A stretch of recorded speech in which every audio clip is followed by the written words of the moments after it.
ദേശീയപാത നിർമ്മാണം പുരോഗമിക്കുന്ന ചെർക്കള ചട്ടഞ്ചാൽ പാതയിൽ ബേവിഞ്ച കാണത്തംകുണ്ടിൽ റോട്ടിൽ ഗർത്തം രൂപപ്പെട്ട സംഭവം ജില്ലാ കളക്ടർ അടിയന്തര റിപ്പോർട്ട് തേടി. ചൊവ്വാഴ്ച വൈകിട്ടോടെയാണ് ഇവിടെ വലിയ ഗർത്തം രൂപപ്പെട്ടത്. ദേശീയപാത നിർമ്മാണം പുരോഗമിക്കുന്ന രണ്ടാം റിച്ചായ ചെർക്കള ചട്ടഞ്ചാൽ പാതയിൽ ബേവിഞ്ച കാണത്തംകുണ്ടിലാണ് വലിയ ഗർത്തം രൂപപ്പെട്ടത്.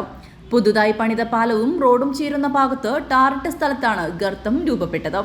ചട്ടഞ്ചാൽ ടൗണിന്റെ കിഴക്കുഭാഗത്ത് ചെയ്യുന്ന മുഴുവൻ വെള്ളവും ഇവിടേക്കാണ് ഒഴുകിയെത്തുന്നത്.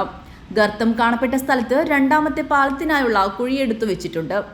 ഇതിൽ വെള്ളം നിറഞ്ഞതിനെ തുടർന്നാണ് ഗർത്തം രൂപം കൊണ്ടതെന്ന് സംശയിക്കുന്നു. സംഭവത്തിൽ ജില്ലാ കളക്ടർ നിർമ്മാണ കമ്പനിയായ മേഘ കൺസ്ട്രക്ഷനോട് അടിയന്തര റിപ്പോർട്ട് ആവശ്യപ്പെട്ടിട്ടുണ്ട്. നേരത്തെ ഇതേ വീഴ്ചയിൽ കല്യാൺ റോഡിലും കൂളിയങ്കാലും സർവീസ് റോഡ് ഇടിഞ്ഞിരുന്നു. കല്യാൺ റോഡ് ക്രൈസ്റ്റ് സ്കൂളിന് സമീപം റോഡിൽ വലിയ വിള്ളലും കണ്ടെത്തിയിരുന്നു. ഇതിനു തൊട്ടു പിന്നാലെയാണ് ബേവിഞ്ചയിൽ ഗർത്തം രൂപപ്പെട്ടതും.